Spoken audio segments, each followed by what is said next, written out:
Teknologi memudahkan kamu untuk mulai berbisnis, bahkan dari usia muda sekalipun. Halo semuanya, nama saya Michael. Selamat datang di channel saya, Sikutu Buku.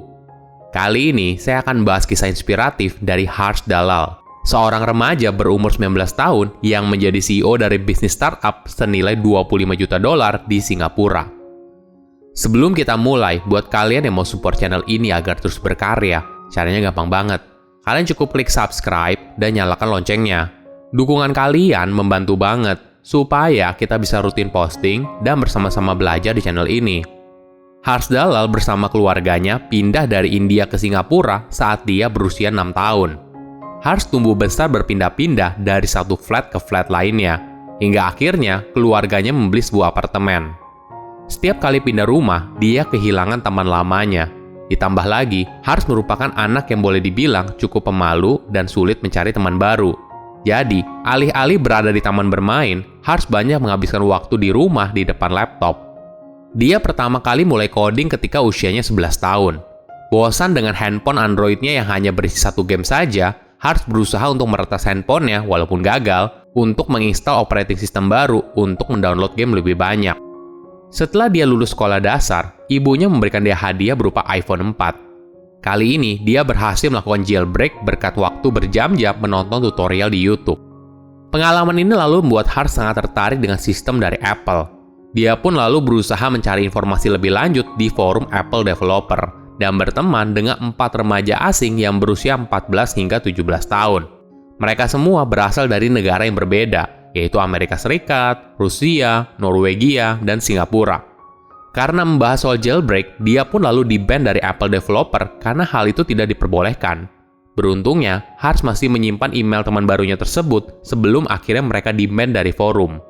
Saat berumur 13 tahun, Harsh tidak pernah menyangka kalau aplikasi perekam layar smartphone yang dibuat bersama 4 temannya itu bisa viral.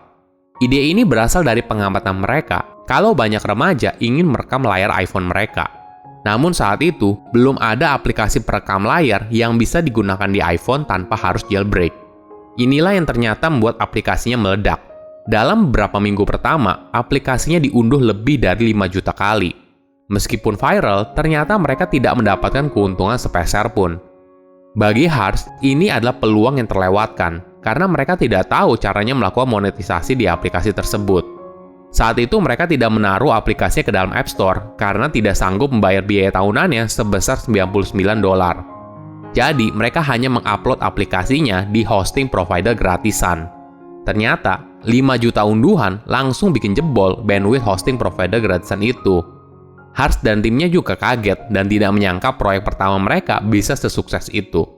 Walaupun begitu, kesuksesan mereka ternyata memberikan jalan untuk mulai berwirausaha. Pengalaman ini menunjukkan kalau mereka bisa melakukan hal besar tanpa harus menjadi dewasa dulu. Setelah menciptakan aplikasi perekam layar, Harsh selalu menciptakan alternatif App Store bernama iDownload Pro. Di sana, para developer bisa mengupload aplikasi buatan mereka yang ditolak di App Store. Jadi, ini semacam tandingan dari App Store. Walaupun sudah diunduh lebih dari 3 juta kali, mereka akhirnya menutup iDownload Pro pada tahun 2015 karena biaya operasionalnya yang terlalu besar. Tantangan lainnya juga berasal dari Apple yang saat itu gencar menutup App Store tidak resmi. Harsh dan rekan bisnisnya lalu mulai menawarkan jasa pembuatan software dan website mulai dari $99. Jasa tersebut ditawarkan melalui website mereka dan Google Ads. Karena usianya yang terlalu muda, akhirnya salah satu remaja tersebut berhasil meyakinkan ayahnya untuk mendirikan perusahaan mereka di UK. Dan akhirnya, klien pertama mereka bersedia membayar $299 untuk pembuatan website. Harsh dan rekannya harus memasang tarif yang murah karena saat itu persaingannya sangat ketat. Karena harganya yang sangat murah, margin keuntungan perusahaan boleh dibilang hampir tidak ada. Harsh mengibaratkan, jika dia memilih untuk bekerja di McDonald dengan jumlah jam yang sama, mungkin dia akan mendapatkan uang yang lebih banyak. Kerja keras mereka akhirnya terbayarkan. Mereka berhasil menang tender dari sebuah proyek senilai $100.000 untuk membuat aplikasi marketing dari sebuah perusahaan multinasional. Mereka berlima lalu mengambil masing-masing $10.000 dan menaruh sisanya ke dalam kas perusahaan. Saat itu usia Harsh baru 16 tahun dan dia tidak pernah melihat begitu banyak angka nol di tabungannya selama dia hidup. Seperti kebanyakan remaja, dia juga menghabiskan uangnya ke permainan komputer. Selain itu, Harsh juga membeli 3 Bitcoin masing-masing seharga $400. Dan di kemudian hari, dijualnya untuk mendapatkan keuntungan 5 digit dan diinvestasikan lagi ke dalam perusahaannya. Harsh boleh dibilang menjalani 2 kehidupan yang berbeda. Di satu sisi, dia adalah seorang murid, dan di sisi lain, dia adalah founder dari sebuah startup. Kesibukannya sangat menumpuk membuat Harsh kesulitan untuk menjaga hubungan pertemanan. Sangat sulit bagi dia untuk bisa meluangkan waktu bersama teman, seperti kebanyakan anak usianya. Walaupun bisnisnya berjalan lancar dan menghasilkan uang yang lumayan banyak, Harsh tidak suka diperintah oleh klien. Maklum saja, saat itu perusahaannya merupakan software dan website developer. Jadi, klien adalah raja dan kepuasan klien merupakan hal nomor 1. Harsh merasa dirinya dikekang dan tidak ada kebebasan sama sekali. Hingga akhirnya, pada tahun 2017, dia memutuskan untuk merubah arah perusahaan yang menjadi fokus pada pengembangan software. Awalnya Harsh dan tim sedang menciptakan tool internal untuk dipakai karyawannya dalam berkolaborasi dengan lebih baik. Karena saat itu, karyawannya tersebar di berbagai negara dan di zona waktu yang berbeda. Pengalaman ini membawa mereka untuk menciptakan platform software pertamanya yang bernama Xenon. Jadi, ini adalah platform yang membantu developer untuk berkolaborasi dan telah memiliki jumlah pengguna mencapai lebih dari 70.000. Untuk bisa mewujudkan ambisinya dalam merubah arah perusahaan, Harsh harus mendapatkan pendanaan untuk mendukung perkembangan bisnisnya. Dia pun mengirimkan ratusan email kepada venture capitalist. Namun, hanya sebagian kecil memberikan respon.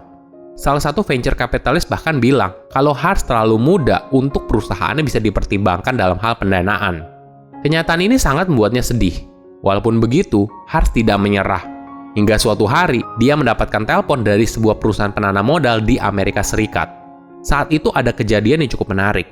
Jadi, Harsh ditanyakan soal berapa annual recurring revenue dari perusahaannya.